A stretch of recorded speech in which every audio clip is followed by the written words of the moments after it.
Hey crafty friends, Kim from StampingImperfection.com. I'm here with a video for 7 Kids Craft Store today. We are doing a video hop to celebrate the October release, and it's a good one. You're going to love this stamp set release. I'll link to all the videos of the other participants below. There are 5 of us all together. And here are the stamp sets. We have frosted fairies, snowmen, little critters, 2 little fairies, lots of sentiments. Then there are 3 little tiny fairies, the gift of peace, the gift of joy, the gift of love. And then we have Santa's Helpers, which has 3 little fairies, Santa, a tree, and lots of things to decorate that tree if you want. And then the last set we have is the Christmas Kids set. All of these sets coordinate with the July, the August, and the September stamp sets. So those kids can be used with the pizza parlor, the ice cream parlor, or the Halloween kids. So you have lots of options. I'm going to use the Santa's Helper stamp set today, and I have 3 cards I want to share. 2 I'm going to show you the whole process. 1 I'm just going to share with you. It took me a long time to create, and I will share that process in a different video in a day or 2. So to start with, this is the one that I'll share in a day or 2. I love this card. This took me a long time. I hand did the star at the top. I used some ink blending. I used my alcohol markers to create the snow banks. I used my gel pen to create those stars. It was a lot of fun. What I really want to share with you today, I colored these little fairies, and I just think they're the sweetest little fairies. I decided to do them in green and red because it's a Christmas stamp set, so I thought that would be fun, and they have holly in their hair. They're very cute. And I'm going to make a quick slimline card. I'm using the Pink Fresh Studio, and this is like a scalloped, stitched die, slimline die, and I got this for free from Pink Fresh with a qualifying order, and it's supposed to have stitching around the scallops. This one doesn't, but Kelly sells these in her store, and hers have stitching around the edges, and it's very cute with the stitching. It's cute without, it's even cuter with the stitching.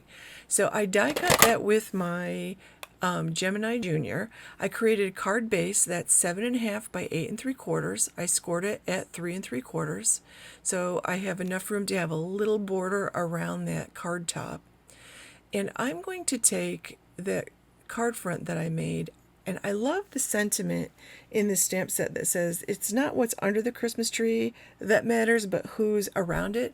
It's got 4 lines. I want to put the first 2 lines between the top and the middle circle. So I'm using a Post-it note to cover up the bottom 2, and I'm inking this up with a detail ink. This is from Altenew, this detail ink. This is their obsidian ink. And then I'm going to clean that off really well so that when I go to place it between the other 2 circles, so I can stamp the last 2 lines, it isn't going to transfer any ink. So again, I'm going to put that Post-it note down. I'm using a new Post-it note so I don't make a mess with ink. And then I'm going to ink this up with that same detail ink. And the key to this is to remember to remove that Post-it note before you stamp it on your card, because any ink on that Post-it note will be transferred to your card. So you want to be careful with that. Sometimes I forget to do that and have to start all over. Now I'm going to do a little bit of inlay die cutting. So I'm taking those pieces that came out of the die cut when I did the die cutting, and when I put my brush on this ink pad, I realized I just re-inked these, so that was super juicy. So I'm just testing it on a piece of scrap paper. This is Catherine Pooler's Hot Tub ink, and I want to create like a darker to a lighter, almost like an ombre technique on each one of these, and that's all I want to do. I want to leave the top lighter and the bottom a little bit darker. So I'm going to pull out my card base. I'm going to attach it to my card base. I'm going to attach that card front to my card base with some double-sided tape. I'm going to put it directly on because I want to do this inlay die cutting. I'm just going to use some tape runner here. This is really good sticky adhesive, and just lay those pieces right back into where I die cut them from. But now they have some pretty color to them. I'll take those 3 little fairies and add some foam dots to the back. I'll put 2 foam dots on the back of each one. I'm going to stick 1 by each circle. This is just a super cute little card. Now you could dress this up a little by taking some of those little elements and stamping them all around the outside of that card front to create a little background if you wanted to. I really just wanted to keep this clean and simple. So I'm making this little star detail with my gel pen. I'm adding dots and like little cross X's or plus signs. And when you get that all done, it looks like little stars in the sky. And I love the way that came out. Super easy. Not a lot of foo-foo there. For my second card, I'm taking that Christmas tree from the same stamp set. This is Santa's Helper. And I stamped that in that same obsidian pigment ink from Altenew. And now I'm going to use my Copic markers to color. You could use any markers. I picked 5 different shades of green here. 3 shades would work great.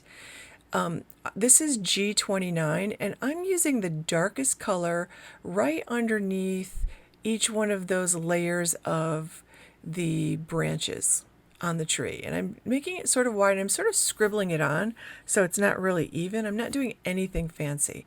My next color is G28, and I'm just scribbling over the top of what I've already, that G29, and just making this wider. Mostly I want my tree to be dark, but I want the tips of those branches to be lighter. So I'll just do that and kind of blend them together. And then I'm going to take YG67 and I'm going to take this down a little farther and kind of almost go into those little scalloped branch pieces there. The YG67 blended nicely between the G28 and the next color I'm going to use, which is G24. Now I also pulled out G21. If I had not colored that as far down with the dark colors, I could put more G21 in. Mostly I'm just going to fill this in with the G24. I just want the tips to be a little bit lighter so that you can see the darker bottom. And you could go, like I did not go back over the dark spots. You certainly could go back over and take that G29, that darkest green, and go right beneath the scallop branches to really darken that up and give it a shadow if you wanted to. Like if you were going to do like really fancy Copic coloring, that's what you would do. So I'm using W9, then I'm going to blend it out with some W7, and then I'm going to finish it off with W5 for the pot that this is sitting in. And I'm just going to pull out some E47 and do that tree stump. I'm not going to try to shade that little tiny thing. And to make this look like it's got snow on it, I'm going to pull out that gel pen again. The gel pen is my friend. And I'm just doing dots. And I'm trying to concentrate the dots on the tips of the branches and then putting fewer dots above it and toward the next level above there. And I'll add more there because I really want it concentrated in those scalloped parts, and I want to put very few dots between the layers a little higher up. So I'll go back, there we go, and add those and really, concentrate on those little scallop things. The more you put there, the more it looks like snow. There are lots of ways to get snow techniques in your Christmas cards or your winter cards. This is one really cheap and easy way to do it. To finish this off, I was trying to keep this clean and simple because, you can get crazy with scenes, but we don't always have time. So I'm going to just ground it, and I used N3, then a little N1 and N0 just to blend it out to the white. And I just scribbled it on. I didn't do anything fancy. I'm going to add the peace, love, and joy sentiment to the bottom of this, and that's as simple as my card is going to get. Then I'm just going to put it on some pretty pattern paper, and I'm going to add some cherry red. And for the pattern paper, I pulled out the My Favorite Things. This is the Plaid Patterns Merry and Bright paper pack.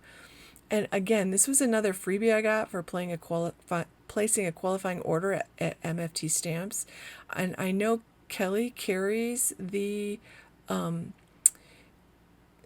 papers. So the card base is 4 1/4 by 11. I scored it at 5 1/2.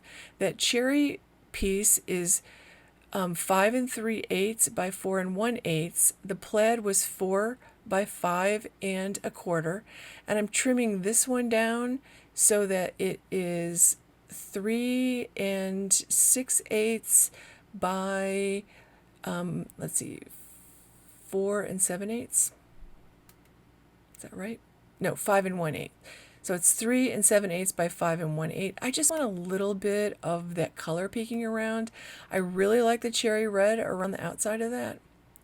And that is going to complete my card. I'm going to link all the 7 Kids stuff below. Please give this video a thumbs up and share with your friends. Make sure you click the subscribe button while you're here and click the bell notification so you get notifications every time I upload a video. Thank you so much for watching, and I will put that Santa video up in a couple of days so that you can see the process of how I went about creating that sky and those snowbanks. Thank you so much for watching, and have a fantastic day.